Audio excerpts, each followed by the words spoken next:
अस्सलाम वालेकुम, नमस्कार, सत श्री अकाल। यूएई से जुड़ी हर अपडेट पाने के लिए मेरे चैनल को सब्सक्राइब करें, इस वीडियो को लाइक करें, कोई नई राय तो कमेंट करें। चलिए देखते हैं आज क्या अपडेट आई हुई है। शेख मोहम्मद ने महत्वपूर्ण क्षेत्र में कार्य कर रहे कर्मचारियों के लिए बोनस की घोषणा की है। यूएई सरकार ने आपातकालीन क्षेत्रों में श्रमिकों को बोनस जारी करने के लिए एक नई प्रणाली को मंजूरी दे दी है। यह घोषणा महामहिम शेख मोहम्मद अल रशीद ने की है।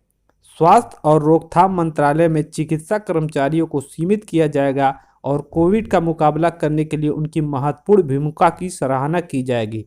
आपातकालीन स्थिति के तहत ऐसे कर्मचारी को कार्य की अवधि को 2 से अधिक महीने की अवधि होगी। जिनको आपातकालीन स्थितियों में जो जॉब कर रहे होंगे उनको बोनस मिलेगा।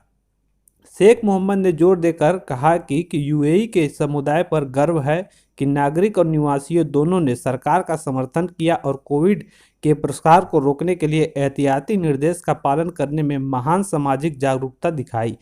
अल एहतियात डिजिटल पेमेंट कंपनी का कहना है कि उसका लक्ष्य है राष्ट्रीय डिजिटल पेमेंट सिस्टम का प्रबंधन और विकास करना।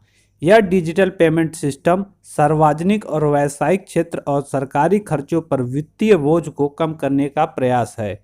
सड़क और परिवहन प्राधिकरण ने Sheikh Zayed bin Ahmed Al Nahyan road, Dubai Al Ain road दोनों किनारे पर मौजूदा भविष्य की परियोजनाओं की सेवा करते रहेंगे और सड़क की क्षमता 6000 से लेकर 12000 वाहन प्रति घंटे की तरफ बढ़ रही है। यह परियोजना दुबई अल एन रोड पर बू कादरा जंक्शन से अमीरात रोड जंक्शन तक 16 से 8 मिनट की यात्रा में समय की कटौती करेगा। 5 मिलियन लोगों को लाभान्वित करने के लिए यह परियोजना को स्टार्ट किया गया है, जो कि इसमें छोटी मोटी कमियों को कई किलोमीटर तक समाप्त कर दिया गया है। अल टायर ने समझाया है कि शेख मोहम्मद बिन जायद road Dubai Al Ain road का जंक्शन पर पुलों की कुल क्षमता बढ़कर 36,000 वाहन प्रति घंटे की दिशा में हो गई है, जो शेख मोहम्मद बिन जायद रोड अल क्वैस के यातायात संबंधों के सुनिश्चित व्यवस्था कर दी है।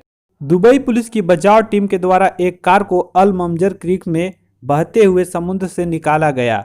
अजमान न्यूज के अनुसार महिला मोटर चालक पार्किंग में जब थी तो उसके फ़ोन पर कुछ बुरी खबर मिली और गलती से गियर दब गया और वह हैंड ब्रेक का इस्तेमाल करना भूल गई। एक्सलेटर दब गया, सॉरी।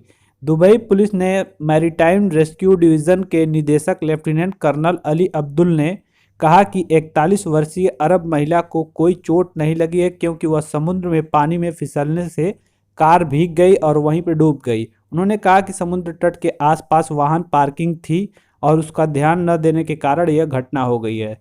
शुक्रवार को दुबई पुलिस ने इस घटना के बारे में 4:30 बजे रिपोर्टिंग की। उसके बचाव दल कार्य में जुट गया।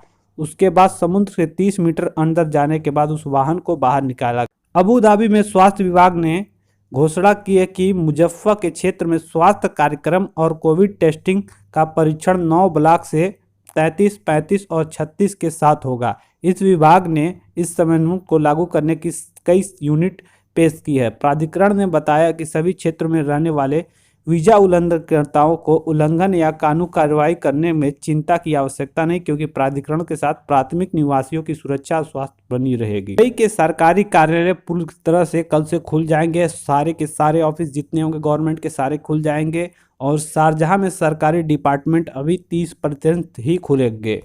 वंदे भारत मिशन के तहत 2 स्पेशल फ्लाइट के जरिए विमान अबू धाबी से त्रिवेंद्रम के लिए और मुंबई के लिए 362 फंसे हुए लोगों को भारत वापस ले आया। विदेश मंत्रालय के प्रवक्ता अनुराग श्रीवास्तव ने गुरुवार को बताया कि वंदे भारत मिशन के तहत अब तक 29,034 लोगों को लाया जा चुका है, जबकि कुल श्रमिकों की संख्या 1,65,375 लोग अभी तक वापस आ गए हैं। आपको बता दें कि वंदे भारत मिशन का तीसरा फेज 11 जून से स्टार्ट हुआ था और 30 जून तक जारी रहेगा। Barack atomic energy reactor UAE की उपलब्धियों के ट्रैक रिकॉर्ड को काफ़ी सुधारता है और यूएई के न्यूक्लियर सेक्टर की एनर्जी को बहुत ही आगे ले जाता है।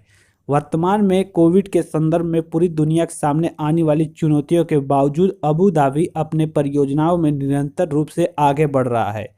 प्लांट का पूरा होना जिससे यूएई को अरब दुनिया में पहला शांतिपूर्ण परमाणु ऊर्जा संचालन वाला राष्ट्र बना दिया है।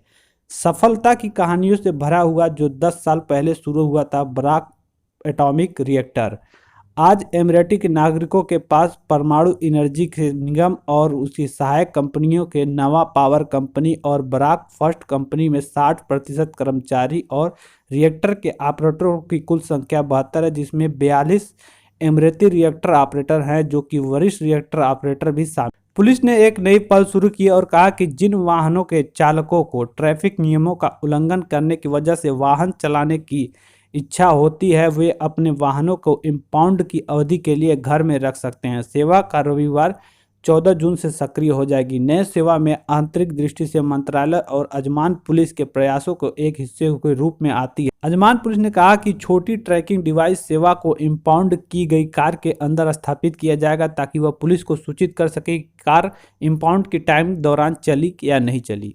दुबई और अबू धाबी के लिए तापमान सोमवार को दोपहर 40 डिग्री सेंटीग्रेड से 3 घंटे तक 41 डिग्री सेल्सियस तक पहुंच सकता है। दोनों शहरों में देर रात तक तापमान लगभग 33 डिग्री सेल्सियस तक कम हो जाएगा। अन्य तटीय क्षेत्रों में 42 डिग्री सेल्सियस तथा अंतर्देशीय क्षेत्रों में 48 डिग्री सेल्सियस तक पहुंच सकता है। दिन में कुछ हल्की हवाएं और कम बादल देखने को मिल सकेंगे आपको। राष्ट्रीय मौसम विज्ञान केंद्र कहा कि सुबह के समय आंशिक रूप से बादल छाए रहेंगे। यह कुछ उत्तरी क्षेत्र में मंगलवार सुबह तक नमी रहेगी और तटीय क्षेत्रों में 95% तक नमी रहेगी। सुशांत सिंह राजपूत ने आत्महत्या कर ली, बताया जा रहा है उन्होंने मुंबई स्थित बांद्रा में अपने घर पर आत्महत्या कर ली। पुलिस ने भी इस आत्महत्या की पुष्टि कर दी है। खबर है कि पूरा बॉलीवुड इससे शॉक्ड है। सोशल मीडिया पे खूब तरह बेतरह के रिएक्शन आ रहे हैं। अक्षय कुमार ने लिखा, ईमानदारी से इस खबर ने मुझे स्तब्ध कर दिया है।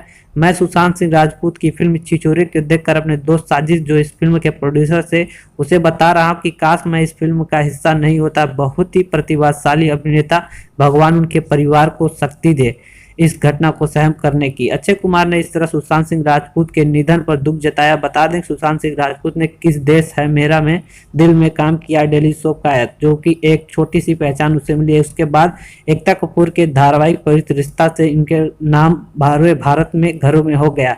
इसके बाद सुशांत सिंह को फिल्में काय पोछे जैसी छोटी मोटी फिल्में ऑफर होने लगी। उसके बाद स्वदेशी, रिमांड, वाणी कपूर, परिणीति चोपड़ा जैसी बड़ी अभिनेत्रियों के साथ काम करने के बाद ये सुर्खियों में आए।